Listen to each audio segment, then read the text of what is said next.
mereka itu pekerjaannya adalah buruh harian lepas. Jadi mereka mendapatkan pendapatannya itu per hari gitu. Jadi kalau misalnya mereka meluangkan waktu mungkin berobat gitu jadi nggak kerja. Tapi yang paling bikin shock adalah ada anak-anak remaja kena HIV/AIDS karena mereka ini menjual tubuhnya. Kalau kita bicara stunting itu kita mulai dari ibu hamil itu sendiri. Bahkan mungkin sebelum wanita tersebut menjadi ibu hamil, mulai dari remaja. Halo, kembali lagi bersama saya Rifa Sancati dari The Love Story di episode kelima Sundays with Expert. Nah, dalam episode kelima ini kita punya tamu yang istimewa banget. Di sini kita udah ada Dr. Wina. Halo.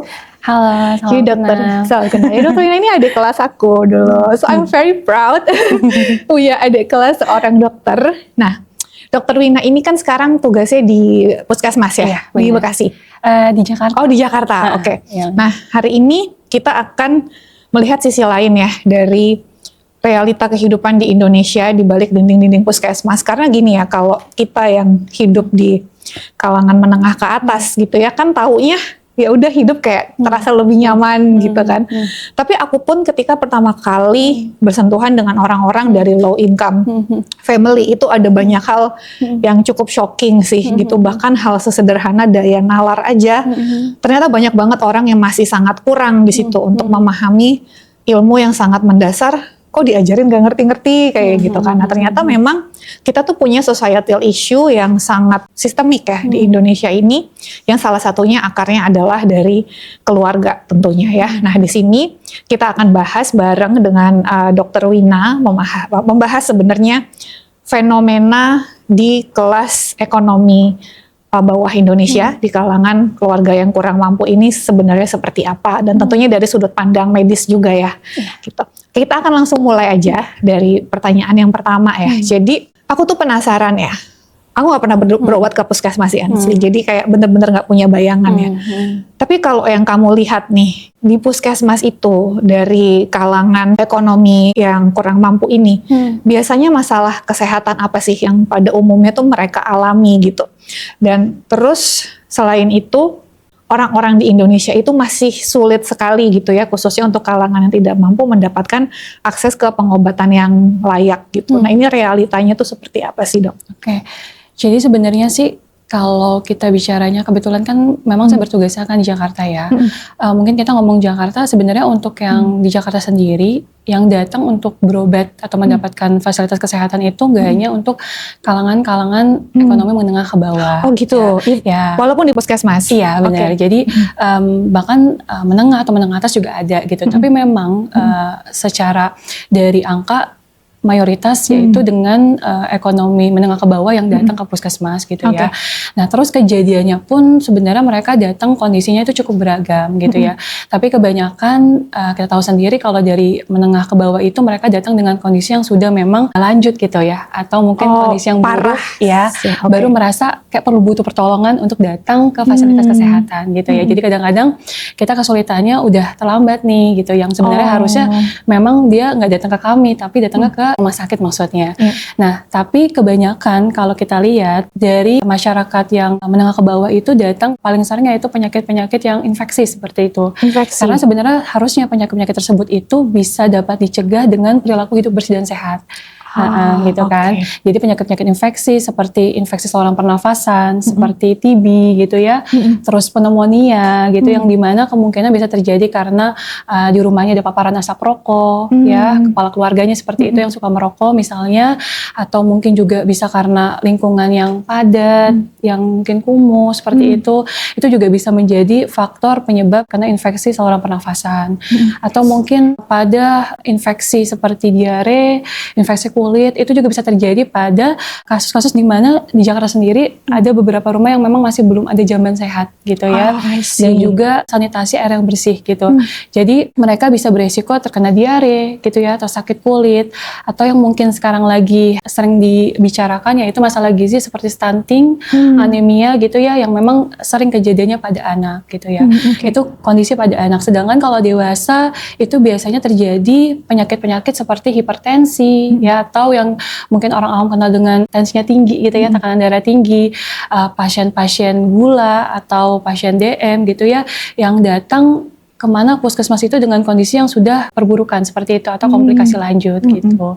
Jadi ya memang ya ini struggle-nya kita ya. Di awal itu sebenarnya fokusnya nggak hanya untuk melakukan pengobatan atau kuratif ya kita bilang, tapi kami juga sebenarnya harus melakukan yaitu preventif, pencegahan. Bagaimana caranya kami bisa mengedukasi warga kami atau masyarakat kami untuk melakukan seperti tadi perilaku hidup bersih dan sehat, gaya hidup yang sehat, seperti itu supaya mereka terhindar dari penyakit-penyakit yang kita tidak inginkan kayak gitu. Oh, oke. Nah, tadi kan dokter bilang mereka ini datang ketika situasinya tuh sudah cukup buruk gitu, Iya, atau bahkan sangat buruk ya. Benar. Itu kenapa sih? Apakah karena mereka takut masalah biayanya atau memang tidak teredukasi bahwa yang seperti itu harusnya diobati atau gimana? Ya jadi sebenarnya sih penyebabnya kemungkinan banyak ya. Udah pasti jelas ya itu biasanya faktor biaya ya.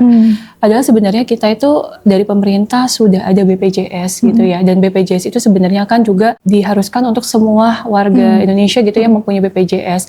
Bahkan sekalipun mereka keluarga yang kurang mampu, itu mereka akan mendapat program khusus bantuan iuran atau PBI kita bilang seperti itu. Jadi mereka akan mendapatkan kemudahan seperti itu sehingga bisa mendapatkan pelayanan untuk di fasilitas kesehatan secara free atau gratis gitu. Nah, cuman mungkin kalau BPJS yang berbayar gitu ya, itu mungkin yang mereka bekerja, yaitu mereka dari kantornya atau mungkin dari tempat kerjanya seperti itu. Tapi kalau yang keluarga tidak mampu, mereka mempunyai fasilitas itu gitu ya, dapat program dari pemerintah yaitu PBI namanya. Jadi harusnya tidak ada alasan lagi untuk mereka tidak bisa mengakses pelayanan di kesehatan seperti itu. Terus yang kedua, mungkin yang terjadi adalah transportasi dan akses gitu ya. Karena kita ketahui sebenarnya kalau di Jakarta di setiap kecamatan dan kelurahan tuh kami sudah ada puskesmas gitu ya. Tapi kalau misalnya di daerah kita nggak tahu gitu ya, jarak mungkin dari rumah mereka ke fasilitas kesehatan mungkin cukup jauh gitu ya. Karena realitanya aja sebenarnya kami di Jakarta gitu ya, walaupun di setiap kecamatan dan kelurahan sudah ada fasilitas kesehatan, tapi ada beberapa misalnya ibu membawa anak berobat datang dengan pneumonia gitu ya. Saya tanya kenapa baru datang Bu gitu.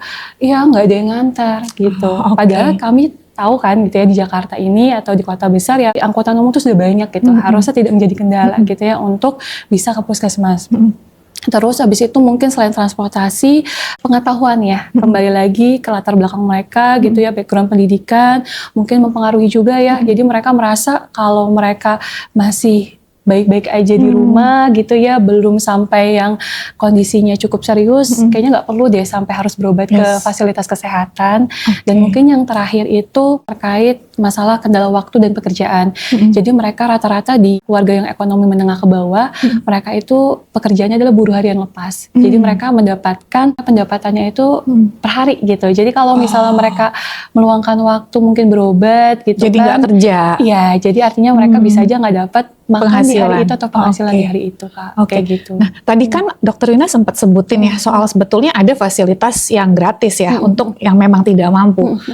Tapi kan tetap banyak yang khawatir soal biaya. Nah, apakah program itu sendiri memang tidak diketahui oleh halayak umum atau gimana ya? Sebenarnya ya ini ya, jadi mungkin beberapa yang belum bisa menggunakan BPJS mungkin tidak tahu gitu ya. Tapi sih kalau kami di Jakarta itu memang harus mempunyai BPJS. Jadi kalau misalnya memang keluarga tidak mampu, mereka bisa lapor ke RT RW-nya gitu ya. Nanti kan ada surat keterangan tidak mampu. Oh gitu ya kan? caranya. Jadi mungkin salah satu seperti itu ya. Jadi bisa mendapatkan akses untuk bisa mendapatkan yaitu program PBI tersebut. Oh, gitu. oke. Nanti dibantu biasanya. Oke. Dan ini dari pihak puskesmasnya sendiri sudah ada upaya untuk menyebarkan informasi tersebut kah? Oke. Jadi kalau dulu kami di Jakarta tuh ada program KPLDH yang mungkin sekarang sih masih berjalan juga, di mana poin pentingnya di situ ada salah satu masyarakat itu mempunyai asuransi kesehatan yaitu BPJS. Jadi waktu dulu tuh kami mendata gitu loh, rumah ke rumah. Cuman mungkin sekarang pendataan itu sudah berjalan gitu kan, jadi kami juga bisa tahu angkanya gitu ya, seberapa banyak sih yang nggak punya BPJS di wilayah kami gitu ya. Jadi kami mendorong juga, misalnya yang ternyata belum ada, kami akan laporkan tuh biasanya ke RT RW-nya seperti itu atau ke kadernya. Untuk dibantu dibuatkan suratnya. Iya, mungkin untuk nanti dibantu perpanjangan tangannya. Maksudnya kan ini keluarga ini nih belum ada gitu kan. Biasa seperti itu. Nah terus tadi ya masalah tidak punya BPJS ini. Jadi saya tuh pernah lihat konten di TikTok sih sebenarnya. Ini yang buat tuh seorang suster. Nah di situ dia cerita bahwa katanya dia tuh jadi di bangsal ini ya, persalinan gitu. Jadi dia bilang masih banyak banget yang datang ke puskesmas itu suami-suaminya nggak punya uang untuk biaya persalinan istrinya. Jadi itu bahkan jangankan persalinan, sekedar yang monthly check up itu loh untuk ibu-ibu hamil tuh tidak dilakukan juga gitu. Nggak punya uang dan nggak punya BPJS juga gitu. Nah pertanyaan saya yang seperti itu tuh memang sebegitu seringnya terjadi kah? Dan yang bikin saya penasaran, terus kalau nggak punya uang, nggak punya BPJS, nanti istrinya melahirkan di mana ya? Ya, jadi sebenarnya ya dengan kondisi kami yang di kota ya sebenarnya nggak terlalu sering ya seperti itu. Maksudnya ada gitu ya.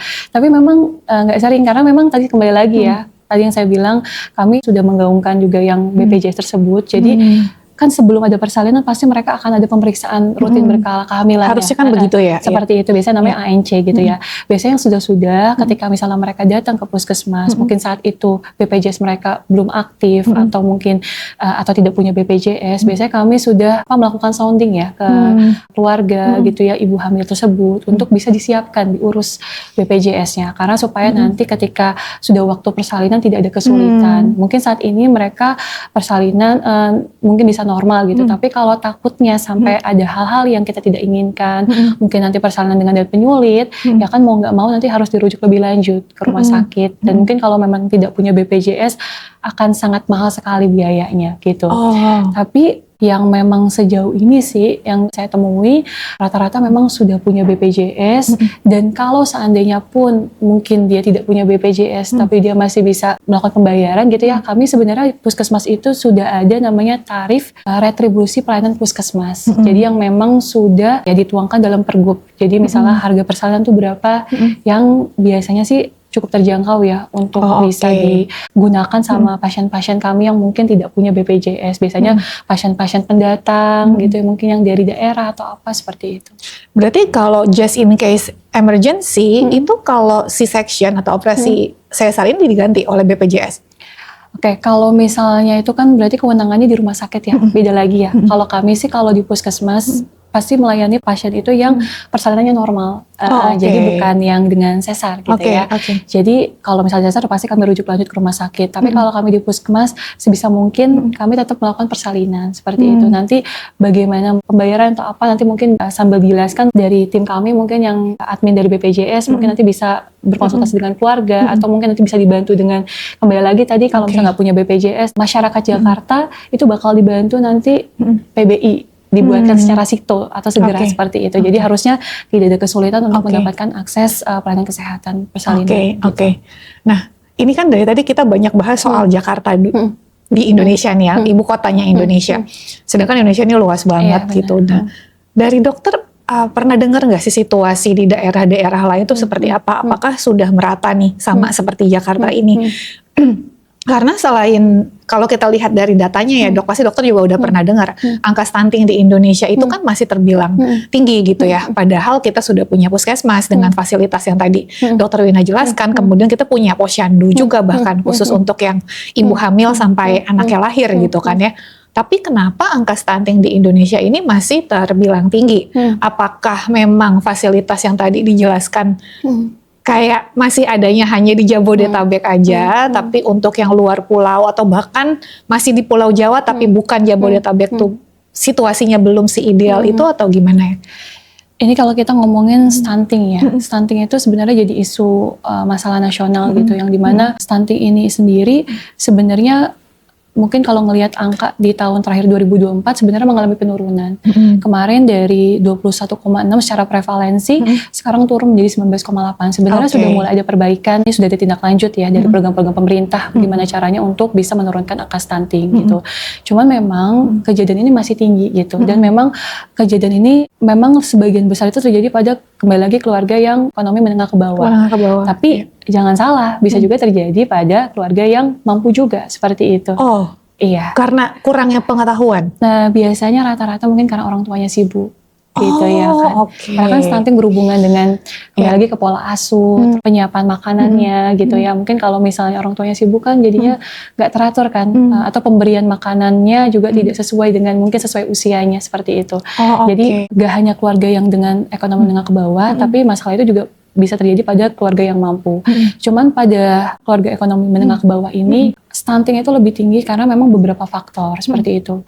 Kita kembali lagi pengetahuan gitu ya. Yang dari ekonomi ke bawah kan kita lihat background pendidikannya. Terus yang kedua, sarana di mana air bersih, jamban sehat gitu kan. Kenapa saya bilang sarana air bersih, jamban sehat? Karena itu mempengaruhi sebagai faktor yang menyebabkan stunting gitu. Karena kalau ketika mereka ada penyakit penyerta, ya kan, misalnya sakit, ya pasti berat badan, mau nggak mau akan menurun, sampai akan menyebabkan adanya stunting seperti itu. Terus habis itu mungkin juga karena mereka kesulitan secara ekonomi, mereka tidak bisa membeli makanan-makanan yang bergizi. Seperti itu. Iya, makannya asal kenyang aja ya. Iya, mungkin cukup ngerasa nasi udah kenyang, udah cukup. Padahal mereka butuh protein hewani seperti itu. Selanjutnya tuh saya masih penasaran nih soal stunting ini sendiri ya. Sebenarnya stunting tuh kapan sih terjadinya? Apakah dari sejak masih di dalam kandungan anak ini sudah bisa kena stunting, atau lebih karena nanti nih pola nutrisinya setelah dilahirkan gitu dalam tumbuh kembangnya? Oke, jadi kalau stunting itu sendiri sebenarnya bisa dideteksi sedini mungkin mulai dari kandungan seperti itu. Tapi mungkin biasanya kalau misalnya lebih sering terlihat ya itu ketika sudah melahirkan ya, seperti itu. Dimana biasanya paling sering kejadiannya itu di angka usia 2 tahunan untuk stunting itu ya yang terjadi. Nah, makanya sebenarnya sih kalau kita bicara stunting itu kita mulai dari ibu hamil itu sendiri. Bahkan mungkin sebelum wanita tersebut menjadi ibu hamil, mulai dari remaja gitu ya. Gitu kan. Jadi karena mungkin seperti anemia gitu kan yang tidak ditangani seperti itu kan sebagai nutrisi juga ketika nanti dia sebagai ibu hamil nantinya gitu ya. Jadi kita harus persiapkan mulai dari remaja pemberian tablet tambah darah gitu ya. Terus juga ketika hamil pemberian tablet tambah darah, pemeriksaan ANC secara rutin, pemeriksaan kehamilan secara rutin, terus gizi ibunya terpenuhi gitu ya. Seperti mendapatkan kalsium juga gitu kan. Asam folat, terus juga pada saat menyusui nantinya setelah melahirkan gitu kan, juga tetap ada vitamin dan mineral yang terpenuhi. Selanjutnya ketika bayi tersebut sampai 6 bulan mendapatkan ASI ya, ASI eksklusif gitu ya. Terus setelah ASI eksklusif tersebut mendapatkan makanan pendamping ASI gitu ya. Nah itu harus terpenuhi semuanya tuh. Kalau misalnya nggak terpenuhi sesuai usianya, ya itu bisa resiko yang awalnya nggak langsung stunting gitu. Karena kalau stunting itu kan kita bicara stunting itu definisinya di mana dia itu secara tinggi badan menurut usia itu di bawah dari garis merah gitu. Jadi untuk sampai ke tahap tinggi yang di bawah garis merah tersebut mulai dari malnutrisi dulu ya. Jadi yang seperti underweight, gizi kurang gitu ya, atau sampai yang weight faltering gitu ya, atau berat badan nggak naik-naik gitu kan. Itu nanti resikonya bisa ke arah stunting seperti itu. Jadi sebenarnya secara singkat, walaupun akan baru kelihatan ketika anak ini di usia sekitar 2 tahun. Tapi sebenarnya penyebab kenapa itu terjadi dan kelihatan di usia 2 tahun sudah bisa dari zamannya masih di dalam kandungan ya, atau bisa juga penyebabnya udah mulai dari masa lalu si ibunya itu sendiri ya. Iya, kayak gitu. Jadi makanya penting banget ya awareness untuk para perempuan untuk menjaga asupan gizinya, menjaga kesehatannya walaupun masih belum menikah gitu ya. Benar. Nah, selanjutnya ini saya pengen bahas juga masalah fenomena kekerasan dalam rumah tangga ya. Yang jadi korban KDRT itu kan nggak selalu istri dipukuli oleh suaminya atau sebaliknya, tapi bisa juga anak-anaknya gitu. Nah, kalau Dokter Wina sendiri cukup sering nggak sih menemukan kasus di mana anak-anak ini datang ke puskesmas karena menjadi korban dari kekerasan orang tuanya ya, atau kalaupun tidak sengaja dipukul, kekerasan itu kan nggak harus selalu karena dia itu dipukulin ya. Kalau dia ini tidak diasuh secara layak, itu juga kekerasan pada anak sebetulnya gitu kan, karena mereka ini masih tidak berdaya, masih sangat tergantung pada orang tuanya. Nah, seberapa sering Dok kejadian itu terjadi? Kalau misalnya saya pernah ada kasus di mana sebenarnya ini sih nggak kekerasan secara fisik ya, tapi mungkin bisa jadi salah satu penelantaran gitu ya, penelantaran pada anak gitu. Jadi datang anak yaitu ke poli kami ya, poli remaja ya, tentunya masih di bawah umur kan, sampai usia di bawah 18 tahun gitu ya, datang kakak beradik gitu ya. Ini kebetulan kakaknya sakit mungkin sekitar usia 16 atau 15, saya lupa ya kemarin waktu itu, datang ke puskesmas karena demam, sakit gitu ya. Gitu. Cuma mereka datang berdua aja. Terus alhasil karena memang sudah demamnya berlanjut ya, berarti butuh pemeriksaan penunjang tambahan kan, yaitu pemeriksaan darah.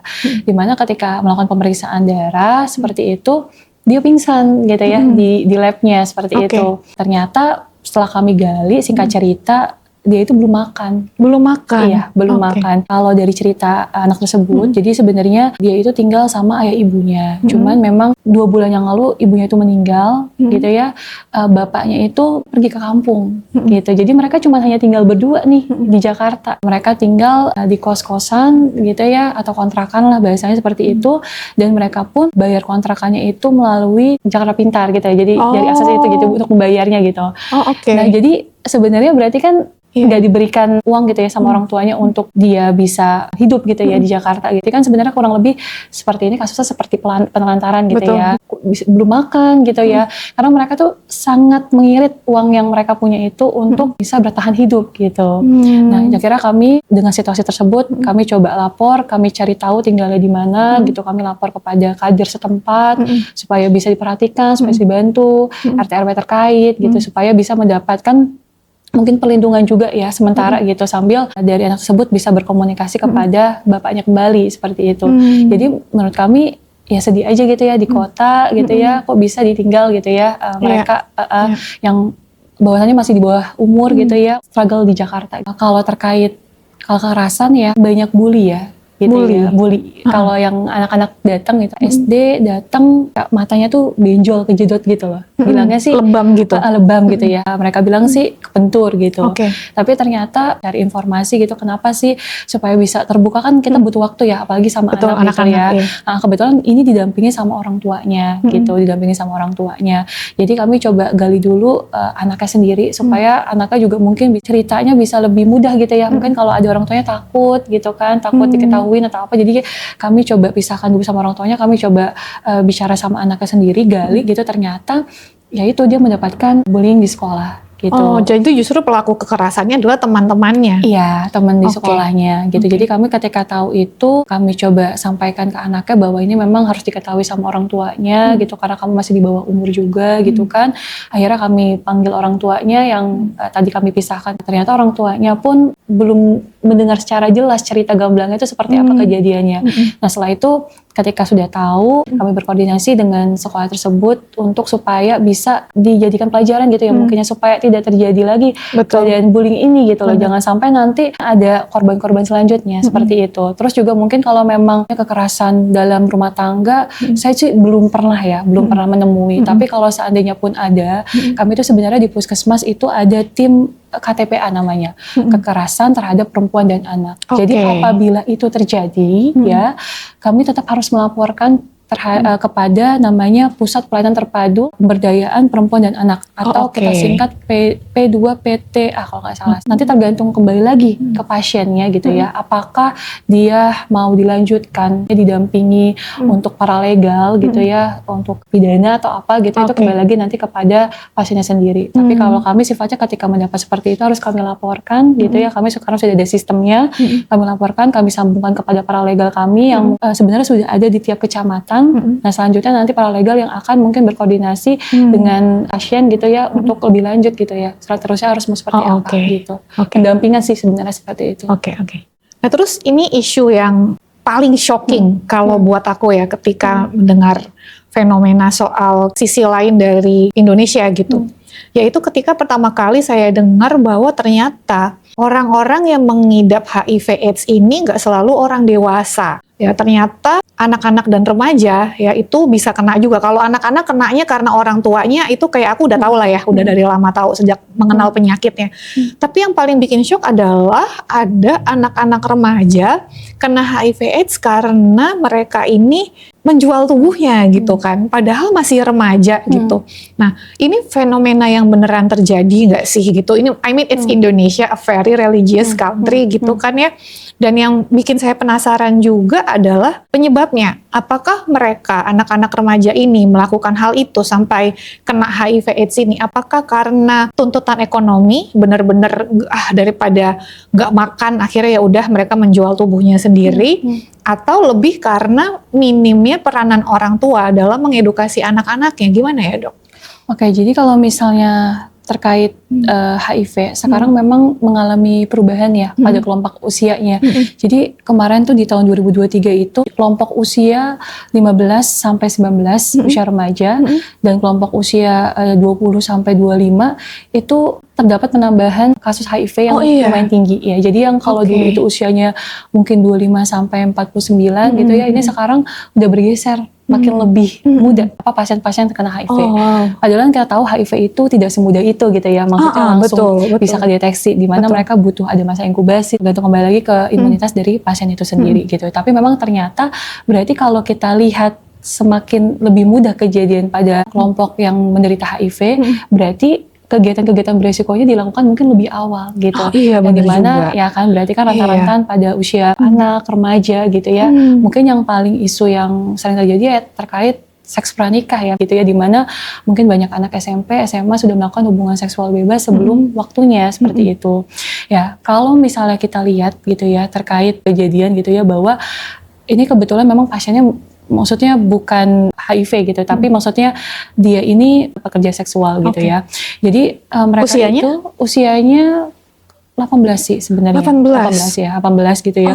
Itu mereka datang kerja ke Jakarta gitu ya. Mungkin orang tuanya tahu kerja biasa gitu ya di Jakarta, tapi ternyata mereka menjajakan dirinya seperti itu ya untuk mendapatkan uang secara mudah, secara instan. Ya saya bilang gitu ya, maksudnya kenapa harus melakukan hal tersebut gitu ya kan? Dia bilang soalnya susah nyari uang dok gitu kan, ada yang lebih cepat gitu kan. Tapi ya mungkin karena uang saya yang didapatkan juga secara instan, cepat habisnya juga nih dok kayak gitu. Jadi pada harapan saya kalau misalnya hanya untuk memenuhi kebutuhan, harusnya udah berhenti nih kalau sudah terpenuhi kebutuhannya. Tapi ternyata ya mungkin gaya hidup gitu ya, kembali lagi ya mungkin mereka dengan yang masih muda, maunya hidupnya serba bergelima gitu ya, mungkin ya udah cara instannya dengan cara melakukan pekerjaan tersebut gitu kan. Cuman saya sudah edukasi bahwa memang ya itu punya resikonya itu gak hanya HIV saja, tapi juga ada penyakit menurut seksual yang kita takutkan kan. Ya mungkin kalau penyakit menurut seksual kita bisa obatin, tapi kalau udah HIV ya kamu akan konsumsi seumur hidup gitu ya. Ya makanya kami hanya bisa mengedukasi, kami juga menyampaikan terkait penggunaan kondom seperti itu gitu ya, untuk mencegah ya tadi kejadian HIV ataupun penyakit menurut seksual yang walaupun sebenarnya tetap kemungkinan itu masih bisa jadi ada gitu ya, walaupun mereka menggunakan pengaman seperti itu. Cuman yang memang nyatanya karena kebutuhan ekonomi. Tapi ada juga yang memang karena sekarang ini zamannya sosial media gitu ya. Jadi padahal sebenarnya di rumahnya mendapatkan sosok ayah ibu yang cukup gitu ya, keluarga yang baik, kebutuhan pokoknya juga terpenuhi dengan baik gitu ya, nggak ada masalah. Tapi ternyata mungkin karena sosial media, pergaulan gitu ya, akhirnya ya itu melakukan kegiatan-kegiatan beresiko seperti itu. Karena pengen flexing atau gimana? Mungkin ya anak zaman sekarang kan mungkin ngerasa kayaknya nggak gaul ya gitu ya. Gitu. Dan mungkin juga fenomenanya melakukan hubungan seksual sebelum waktunya itu sudah biasa gitu loh. Kalau dia tanya temennya gitu misalnya, rata-rata sudah melakukan hubungan seksual, jadi dianggap sebagai suatu kebiasaan yang lumrah saja terjadi. Gitu. Padahal sebenarnya kan lazimnya tidak seperti itu gitu ya. Jadi ya mereka ya itu terjebak dalam pergaulan yang akhirnya mengantarkan mereka dalam kegiatan yang lebih risiko seperti itu. Ini kan dari tadi kita udah ngomongin soal stunting, kemudian soal penyakit menular seksual, kemudian HIV/AIDS juga yang bahkan bisa terjadi kepada anak-anak gitu ya. Kalau dari Dokter Wina sendiri, melihat seberapa besar sih peranan kesiapan orang tua ya, karena kan nggak semua orang yang udah jadi orang tua itu siap untuk menjadi orang tua gitu kan. The way you see it, seberapa besar sih sebenarnya pengaruh kesiapan orang tua terhadap masa depan anak-anaknya ini? Apakah proper parenting atau proper knowledge yang diketahui oleh orang tuanya tuh bisa mencegah hal-hal seperti itu terjadi pada anak mereka atau gimana gitu? Ya sebenarnya banyak faktor ya, yang pasti reproduksi remaja gitu ya, itu sebenarnya harus diketahui nggak hanya pada remajanya saja, tapi orang tuanya harus mengetahui. Tapi memang kebanyakan kan kita sasarannya itu kepada remajanya sendiri gitu, tapi orang tuanya tabu gitu lah. Masih tabu membahas sex education. Ya benar seperti itu. Padahal sebenarnya orang tua harus mengakses itu gitu, supaya bisa mengikuti gitu loh, mendampingi. Karena kalau misalnya kami dari tenaga kesehatan sudah menyampaikan terkait kesehatan reproduksi remaja atau terkait pendidikan seks sedini mungkin gitu ya, tapi kalau tidak berkelanjutan didampingi orang tuanya gitu kan cepat lupa. Iya bisa lupa, atau malah akhirnya remaja sendiri itu masih belum bisa memfilter dengan baik seperti itu. Gitu. Jadi harapan kami supaya orang tua itu juga bisa mengakses terkait pendidikan kesehatan remaja, reproduksinya, pendidikan seks dininya seperti itu. Terus juga orang tua mau gitu loh untuk bisa mengayomi anaknya gitu. Misalnya anaknya cerita dengan lawan jenis gitu mau gitu. Harus open didengarkan gitu ya. Iya harus diarahkan gitu. Iya, Jadi jangan menutup, jangan tabu seperti Betul. itu. Gitu sih karena itu penting banget. Oke. Gitu. Terus ini juga ya, tadi kan Dokter Wina juga sempat menyebutkan bahwa ini penyebab sakitnya anak-anak ini, stuntingnya anak-anak ini juga karena masalah asupan nutrisi dan tentunya nutrisi yang layak itu tidak murah ya. Salah satunya protein itu sendiri, daging merah misalnya itu kan mahal, ya kan. Kemudian tadi masalah kebersihan tempat tinggal juga kelayakannya itu juga butuh biaya gitu. Jadi makanya kalau kami dari The Love Story firmly believe bahwa walaupun uang tidak dibawa mati, tapi tetap untuk bisa membiayai semua itu tadi gizi, tempat tinggal yang bersih tetap dibutuhkan uang, ya kan. Jadi bahwa ini nggak semerta-merta, oh jangan gila dunia nyari duit terus gitu kan. Bukan soal gila duit, tapi lebih kepada memberikan kehidupan yang layak gitu. Benar ya Gen Z itu banyak menyuarakan kan dok, oh tapi kan saya nggak minta dilahirkan gitu. Itu benar loh sebenarnya, walaupun pahit tapi benar. Tidak ada di antara kita yang request ke orang tua mah lahirin dong kan gak gitu. Kita yang memutuskan ingin punya anak gitu. Sehingga ketika membuat keputusan itu juga harus disertai dengan kesiapan kan. Salah satunya kesiapan uang gitu. Jadi bukan soal gak bersyukur ya, bukan soal kita tidak mau mengejar surga, karena mengejar surga bukan berarti menelantarkan kehidupan di dunia gitu, karena ini dampaknya banyak sekali dan hopefully setelah ini akan ada lebih banyak lagi orang tua dan juga tentunya calon orang tua yang menyiapkan dirinya dulu nih sebelum memutuskan untuk berkomitmen dalam ikatan rumah tangga gitu ya. Nah terus the final two questions for you ya. Pernah nggak sih ada pengalaman yang bikin kamu tuh kayak patah hati banget gitu, sedih banget yang terus kepikiran sampai sekarang gitu? Mungkin berhubungan juga dengan terkait pelecehan pada anak gitu ya. Oke. Jadi pernah ada anak datang mengeluh yaitu sakit pada daerah bagian duburnya, anak laki-laki. Laki-laki, oke. Kayak gitu. Terus datang dengan keluhan itu setelah ditanya-tanya gitu kan. Anak itu jawabnya ya itu ya gemeteran gitu ya, ketakutan gitu ya. Itu datang awalnya sendiri gitu. Awalnya sendiri datang gitu kan. Kadang memang beberapa sih kalau kami di Jakarta tuh sudah ada beberapa anak-anak tuh datang tanpa orang tua gitu, suka sendiri gitu ya. Gitu. Ada beberapa. Jadi kalau misalnya mereka rata-rata udah mau SMA kelas 1, kelas 2 itu sudah datang sendiri gitu. Karena mereka udah tahu mereka remaja, mereka udah bisa kali ya. Seperti itu datang sendiri. Terus abis itu datang mengeluhkan ya itu tadi ada nyeri pada daerah bagian duburnya. Setelah kami tanyain pelan-pelan, ternyata dia itu dilakukan pelecehan seksual seperti itu. Jadi dia itu bertemu dengan seseorang yang sebenarnya juga baru dia kenal, ya dilakukan sodomi ya seperti itu di tempat yang temannya itu yang dia baru temui gitu ya. Di rumah temannya itu, tapi kayak mungkin kontrakan seperti itu gitu kan. Nah awalnya itu sebenarnya dia itu biasa kalau anak pulang sekolah suka nongkrong gitu ya. Dari tongkrongan itu dia ketemu orang tersebut gitu ya. Mungkin mereka punya hobi yang sama, ngobrol-ngobrol gitu kan. Terus sampailah diajak ke rumahnya seperti itu. Ketika diajak ke rumahnya, ya udah di situ akhirnya dilakukan. Dia udah teriak-teriak, udah mencoba melawan gitu ya. Cuman karena dia bilang saya kecil badannya, dia besar gitu. Saya nggak bisa melawan itu semua gitu ya. Udah akhirnya terjadi, tapi ya itu ceritanya sambil menangis gitu ya. Menurut saya ya kalau misalnya dalam posisi itu juga mungkin saya juga harus mungkin berpasrah gitu atau gimana gitu ya, dengan ngelihat dia itu dilakukan sodomi sama orang tersebut. Pulang ya itu kurang lebih sebulan itu mungkin dia kesakitan ya di daerah bagian anusnya atau daerah duburnya, dan juga kami temukan ada kutil seperti itu. Jadi memang ternyata dari hasil penemuan pemeriksaan ada penyakit tambahan gitu. Nah, mau nggak mau kan kejadian ini kita harus diketahui sama orang tuanya juga gitu kan.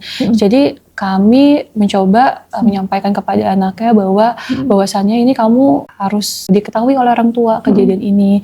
Terus abis itu juga selanjutnya kamu juga perlu pemeriksaan lanjutan. Cuman karena kamu di bawah umur kan tetap harus ada pendampingan gitu sebagai wali untuk pemeriksaannya gitu kan. Jadi mau nggak mau orang tua kamu harus mengetahui ya dengan berat hati, mau nggak mau kan kami juga menyampaikan kepada orang tua untuk menceritakan hal tersebut gitu ya. Dan ya bagaimanapun sebagai dokter gitu ya, namanya kami perempuan gitu kan, ya cukup sedih juga untuk bisa menyampaikan hal tersebut gitu ya, breaking bad news gitu loh kepada keluarganya terkait kejadian yang tertimpa pada anaknya. Oh itu pasti nggak nyaman banget prosesnya. Ya, jadi ya maksudnya mau dilakukan lebih lanjut laporan polisian atau apa juga, anak tersebut bilang saya nggak kenal orang itu, saya juga nggak punya. Oh jadi udah lost kontak gitu. Gitu. Maksudnya kayak didatengin juga, dia juga mungkin trauma juga datang ke tempat tersebut gitu. Tapi ini didatengin juga udah nggak ada orang gitu. Jadi di tempat tongkrongan juga udah nggak pernah ada lagi orangnya gitu. Jadi ya nggak bisa berbuat apa-apa juga. Jadi ya udah sampai apa dalam kondisi seperti itu. Cuman kan yang terjadi orang tua itu mungkin kaget dengan kondisi yang terjadi pada anaknya, sampai akhirnya mungkin di awal ya pasti ada fase denial, di mana mungkin mereka marah gitu kan. Nah itu gimana posisinya kami dan tim kami yang coba menenangkan bahwa memang ini kejadiannya apa yang sudah terjadi nggak bisa diubah lagi gitu ya. Jadi mungkin kedepannya perlu pendampingan daripada orang tua, mungkin terhadap anaknya gitu ya. Terus juga mengevaluasi apabila ada keluhan-keluhan lebih lanjut gitu. Itu aja sih mungkin. Ya, tapi artinya kami nggak bisa berbuat banyak lagi. Ya stuck seperti itu gitu. Ya itu mungkin yang saya sedih ya. Saya ngerasa saya nggak bisa berbuat banyak, hanya bisa berbuat untuk saat ini mengobati anak itu saja. Nah cerita-cerita pelecehan pada anak itu ya, akhir-akhir ini kan nggak tahu ya, mungkin karena faktor sosial media gitu ya, kayak kok rasanya kayak seperti lebih sering kedengeran gitu. Dan itu bikin saya berpikir kayaknya orang tua yang protektif tuh jadi masuk akal, tahu gak sih? Karena we cannot trust people gak sih gitu ya, atau ya kadang saya mikir, oh apa memang sebaiknya anak ini sampai usia dia sudah bisa melindungi dirinya tuh harus didampingi kemanapun dia main gitu. Jadi dulu tuh ada tuh tante saya yang prinsipnya kalau anaknya main ke rumah temennya itu ditemenin, jadi nggak boleh sendirian. Atau si orang tuanya prefer teman-temannya aja yang main ke rumah dia gitu, dan bukan sebaliknya. Dulu waktu saya kecil saya mikir kasihan nih sepupu saya, kok protektif banget gitu. Tapi akhir-akhir ini saya berpikir bahwa sebetulnya anak-anak yang punya kebebasan seperti saya, adik-adik saya, kita tuh beruntung gitu. Kita bebas kemana-mana tapi terhindar gitu ya dari orang-orang jahat yang seperti ini. Karena kan kalau di kasus cerita tadi itu, anak ini sadar itu bukan area yang boleh disentuh kan, makanya dia mencoba melawan. Jadi isunya bukan lagi soal dia tidak memiliki sex education ya, dia tahu nggak boleh dilakukan, tapi lebih kepada ya keluar dari pengawasan orang tua aja ya. It's a little bit scary gitu. Nah terus sekarang yang terakhir dok, selama dokter bekerja sebagai dokter ya pastinya di puskesmas ini gitu, apa sih kayak pelajaran terbesar yang dokter dapatkan mengenai realita di Jakarta ini atau di Indonesia pada umumnya? Dan kemudian apa nih pesan dokter untuk para orang tua di luar sana atau anak-anak di luar sana yang hidup di kalangan yang underprivileged gitu ya, di kelas ekonomi menengah ke bawah? Jadi kalau misalnya sebenarnya sih kalau di puskesmas itu kan tadi kembali lagi ya, paparannya lebih banyak masyarakat ekonomi menengah ke bawah gitu. Jadi kayak ngebuat kita tuh sebenarnya semakin terbuka ya gitu ya, bahwasannya ini perlu kita bantu karena mereka itu minim sekali kadang terkait informasi gitu ya, karena latar belakang pendidikan mereka, gimana caranya kita bisa menyampaikan atau mengedukasi mereka sampai kena dengan bahasa-bahasa yang mudah, itu juga itu juga challenging. Ya, gimana caranya juga bisa mematahkan mitos-mitos itu mereka ya, betul, kan, betul. stigma di masyarakat gitu kan, itu lumayan sulit gitu menurut saya gitu kan. Padahal sebenarnya banyak cara kita itu melakukan penemuan penyakit-penyakit lebih awal apabila mereka kooperatif gitu loh maksudnya. Tapi kalau misalnya mereka dengan tadi keterbatasan itu semua gitu ya, kita nggak akan bisa membantu mereka gitu. Jadi makanya harapan kami bisa edukasi mereka sebisa kami gitu kan, dengan cara ya tadi gimana caranya kami menggunakan bahasa-bahasa yang mudah mereka bisa mengerti. Terus juga kami coba dekatkan, kami mobile gitu ya, bisa memberikan fasilitas kesehatan gitu. Terus juga tidak selalu soal ekonomi sebenarnya, tapi gimana caranya di masyarakat itu bisa mendapatkan kepercayaan mereka gitu ya, cara mereka supaya mereka itu bisa menerima pengobatannya kita berikan gitu loh. Jadi mau gitu loh menerima kita dulu nih, mereka mau menerima kita, kita bisa bantu mereka untuk mendapatkan akses pelayanan kesehatan seperti itu. Oke. Wah ini banyak sekali insights yang kita dapatkan dan ini sekedar sharing juga ya dok ya. Jadi kalau The Love Story ini kan sebenarnya bisnisnya adalah matchmaking. Jadi kita perjodohan sebenarnya. Ya, kita ngejodohin orang buat yang belum tahu. Tapi bukan cuma itu, kita menjodohkan plus premarital education sebetulnya. Nah, salah satu sarana premarital education kita ya melalui video-video podcast yang seperti ini gitu kan, mengundang expertnya di bidangnya masing-masing. Tujuannya apa? Bahwa kami percaya banget salah satu upaya pencegahan yang terbaik adalah dari keluarga. Ya tadi juga Dokter Wina sempat sebutkan ya, sepintas gitu dari keluarga, sehingga kita menyiapkan singles yang kami pasangkan ini saat dicarikan jodohnya kita bekali juga dengan ilmu pengetahuannya supaya insya Allah nanti ketika mereka menikah sudah dalam keadaan siap untuk menjadi orang tua bagi anak-anaknya di masa yang akan datang gitu. Dan memang salah satu topik yang kita berusaha banyak banget kita debug mitosnya itu terkait sex education ya. Karena tabu dibicarakan, jadinya anak-anak ini juga nggak ngerti apa-apa. Jangankan anak-anaknya, orang tuanya aja ngomongin seks masih malu gitu. Makanya bahkan di video kita ada salah satu episode dengan seksolog gitu. Sampai segitunya effort kita untuk mengedukasi bahwa keluarga itu komponennya banyak sekali, benar bukan cuma ekonomi ya, ada faktor-faktor lain juga yang sama-sama harus saling dibenahi supaya kita bisa membentuk keluarga cemara kan ya istilahnya gitu. Ya keluarga yang bukan cuma terbetuhi kebutuhan ekonominya tapi juga kondisi psikologisnya, gizinya, ya kemudian ya kemampuan bersosialisasinya juga gitu ya, dengan harapan ini nanti anak-anak dengan kualitas yang lebih baik ini yang akan menjadi tulang punggung bangsa di generasi yang mendatang. Gitu. Oke, thank you for coming, Dr. Wina. Appreciate the insights ya. Aku yakin banget apa yang dibagikan oleh Dr. Wina ini bisa bermanfaat untuk kita semua. Ya, dan bagi teman-teman yang tadi ya Dr. Wina juga udah menyebutkan beberapa kali pentingnya untuk memeriksakan diri itu sejak dini. Ya, jadi nggak usah nunggu parah dulu ya. Kalaupun tidak memiliki dana untuk berobat kan tadi sebenarnya sudah ada solusinya. Ya, semoga setelah ini kita sama-sama bisa hidup sehat terlepas generasinya, dan semoga apa yang kita bagikan ini juga bisa menjadi pengingat ya ketika suatu saat teman-teman berada di situasi yang seperti ini. Oke, finally thank you for watching, dan buat teman-teman yang pengen ikut acara perjodohan offline yang tadi aku sebutin, bisa gabung ke komunitas WhatsApp kami, linknya ada di bio atau ada juga di deskripsi video ini. Thank you for watching, jangan lupa like dan jangan lupa subscribe. Bye-bye.